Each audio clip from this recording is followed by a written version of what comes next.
Praise the lord. ఈరోజు దేవుని వాగ్దానము మొదటి సమూయేలు గ్రంథము 2వ అధ్యాయము 7వ వాక్యం. యెహోవా దారిద్ర్యమును ఐశ్వర్యమును కలుగజేయవాడు, కృంగజేయవాడును నేనే, లేవనెత్తువాడును నేనే. ఆమేన్. ప్రభువునందు ప్రియ దేవుని జనాంగమా, మన రక్షకుడును ప్రభువును క్రీస్తునైన యేసు క్రీస్తు ప్రభుల వారి దివ్యనామమున మీకు శుభములు తెలియచేస్తూ ఈరోజు మనకిచ్చిన వాగ్దానాన్ని ధ్యానం చేద్దామండి. దేవుడు భూమి మీద ప్రజలను అందరినీ ఒకే రీతిగా నిర్మించినవాడు. ఆయన తన స్వరూపమందు తన పోలిక చొప్పున మనుషులను చేసినవాడు.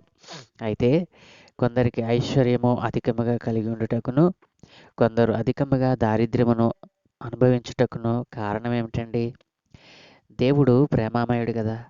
దేవుడు దయామయుడు, కనికరము గలవాడు, కృపగలవాడని నామములు కలిగినటువంటి వాడు.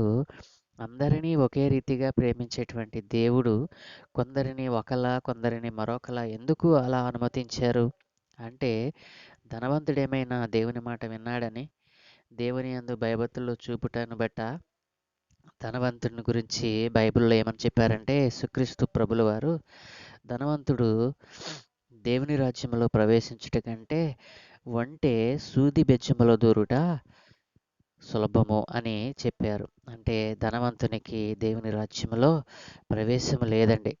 కాబట్టి దరిద్రుడు దేవుని యందు భయభక్తులు చూపలేదని వారిని దేవుడు దరిద్రులుగా ఉంచాడా? అలా అనటానికి లేదండి. ఆయన అందరినీ సమదృష్టిలో చూచేవాడు, అందరినీ ఒకే రీతిగా ఆశీర్వదించే దేవుడండి.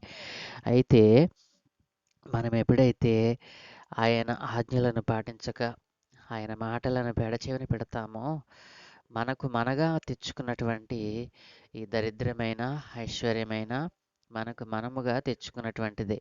అయితే దేవుడు అంటున్నాడు కదా, ఐశ్వర్యమునైనను దరిద్రమునైనను కృంగజేసేవాడు ఆయనే, లేవనెత్తువాడు ఆయనే. కాబట్టి ఈరోజు ఈ వాగ్దానముల ద్వారా మీరు నేర్చుకున్నటువంటి విషయం ఏంటంటే, ఐశ్వర్యము కావాలనన్నా, దారిద్ర్యం పోవాలనన్నా మనం చేయవలసిన మొదటి పని ఏంటంటే, ఆయన ఇచ్చినటువంటి ఆజ్ఞలను మనం పాటించాలి. ఆయన మాట వినాలి. ఆయన యందు మనము భక్తిని కలిగి ఉండాలి. ఎప్పుడైతే ఆయన యందు ఆయన ఆజ్ఞలను మనం పాటిస్తామో, ఆయన మాటలు మనం వింటామో, ఆయన మాట మీద నమ్మిక ఉంచుతామో, అప్పుడు దేవుడు అంటున్నారు కదా, నిన్ను దరిద్రునిగా ఉంచాను, ఐశ్వర్యమును దారిద్ర్యమును కలుగచేయుట నా చేతిలోనే ఉంది, నేనే దానిని ఇవ్వగలను. అయితే నువ్వు ఒకవేళ దారిద్ర్యం వచ్చిందని కృంగిపోతున్నావా, లేవలేక ఉన్నావా? ఆయన దేవుడు అంటున్నారు కదా, లేవనెత్తువాడును నేనే, కృంగచేయవాడును నేనే, కృంగిన సమయాలలో నిన్ను లేవనెత్తువాడును నేనే అని అనేక సార్లు ఆయన మనకు సెలవిచ్చారు. కాబట్టి కృంగిన సమయాలలోనూ నీకు దారిద్ర్యము తాండవించినప్పుడు, ఏ దారి లేనప్పుడు నిన్ను లేవనెత్తువాడు ఆయనే అంటున్నారు. కాబట్టి నా ప్రియ దైవన జనాంగమా, ఒకరిని హెచ్చింపవలనన్నా, ఒకరిని తగ్గించవలనన్నా ఆయన చేతిలోనే ఉంది. కీర్తన 75:7 అంటున్నారు కదా, ఒకరిని హెచ్చించవలనన్నా, ఒకరిని తగ్గించవలనన్నా ఆయనే చేయాలి.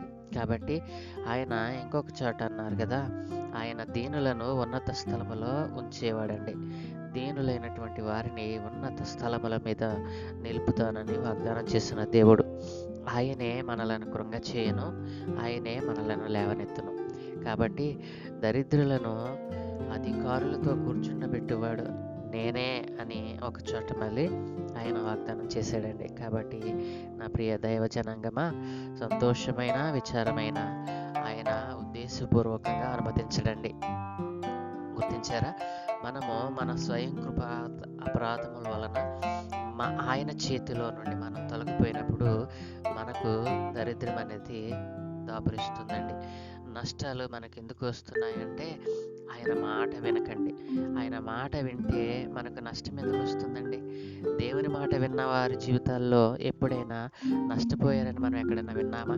ఆయన మాట ఆయన చేతి కింద ఉన్నప్పుడు ఎవరైనా నేను నష్టపోయానని ఎవరైనా సాక్ష్యం ఇచ్చారా? మనం ఎప్పుడైనా విన్నామా? అలాంటిది ఉండదండి.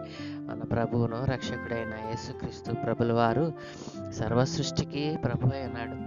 కాబట్టి ఆయన దృష్టికి మనలను మనము తగ్గించుకుంటే అప్పుడు ఆయన మనలను హెచ్చిస్తాడండి, కృంగజేస్తాడు, ఆయనే లేవనెత్తుతాడండి. నీవు నమ్మిన ఎడల ఆ దేవాది దేవుని దీవెనలు నీవు మెండుగా పొందుకుంటావు. కావున ఆయన యందు నిలిచియుండి ఆయన మాటలను ఆయన ఆజ్ఞలను పాటించినట్లయితే దేవుడు మీ దరిద్రమును తీసివేసి మిమ్మను ఐశ్వర్యవంతులను చేస్తానని అంటున్నాడు. కాబట్టి ఇలాంటి ప్రేమ గల దేవునిని నీవు నీ సొంత రక్షకునిగా అంగీకరిస్తావా? కృంగిన సమయాలలో ఓదార్పును, పడిన స్థితిలో నేవలెత్తే దేవునిని కలిగిన నీవు దేనికి భయపడవు. కాబట్టి ఈరోజే ఒక చిన్న తీర్మానమును చేసి ఈ చిన్న ప్రార్థన ఆయన సన్నిధిలో చేయి. ప్రేమ నమ్మకము కలిగిన గొప్ప తండ్రి, ఐశ్వర్యమును, ఘనతను, మహిమను ఇచ్చువాడా నీకు స్తోత్రాలు. అయ్యా, ఈ ఈ జీవితంలో మీరు మాకు ఇచ్చినటువంటి ఈ గొప్ప సమయాన్ని బట్టి మీకు వందనాలు నాయనా. అయ్యా, ఒకవేళ మా జీవితంలో దరిద్రం ఉందేమో, అయ్యా ఒకవేళ కృంగలేని స్థితిలో మేమున్నామేమో తండ్రి, ఎందరైతే నాయనా ఆయా స్థితులలో ఉన్నారో అట్టి వారిని ఇప్పుడే నీవు లేవనెత్తమని, కృంగిన స్థితిలో నుండి నైనా నీవు వారిని లేపి నీ పరిశుద్ధమైన అయా జీవితమును వారికి నైనా ప్రసాదించమని అడుగుచున్నాను. ఎందరైతే నైనా అప్పుల చేత నైనా ఇదిగో తండ్రి రోగము చేత ఒకవేళ కృంగిన సమయాలను వారు అనుభవిస్తుంటే గనక వారి జీవితాల్లో ఇప్పుడే నీవు స్వస్థత అనుగ్రహించమని, కృంగిన స్థితి నుంచి అయా మీరు లేవనెత్తమని అడుగుచున్నాను.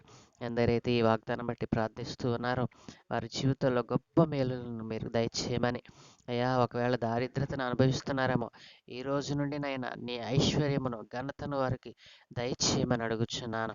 ఈ ఉదయకాలమున మీరు మాకు ఇచ్చిన ఈ గొప్ప సమయాన్ని బట్టి మీకు స్తుతులు చెల్లిస్తూ ఈ వాగ్దానాలు మా జీవితాల్లో నెరవేరినట్లు సహాయం దయచేయమని, ఘనత మహిమ ప్రభావాలు మీరు మాత్రమే పొందుకోమని తండ్రి కుమార పరిశుద్ధాత్మను త్రియేకనామం పేరట ప్రార్థించి వేడుకుంటున్నాము తండ్రి.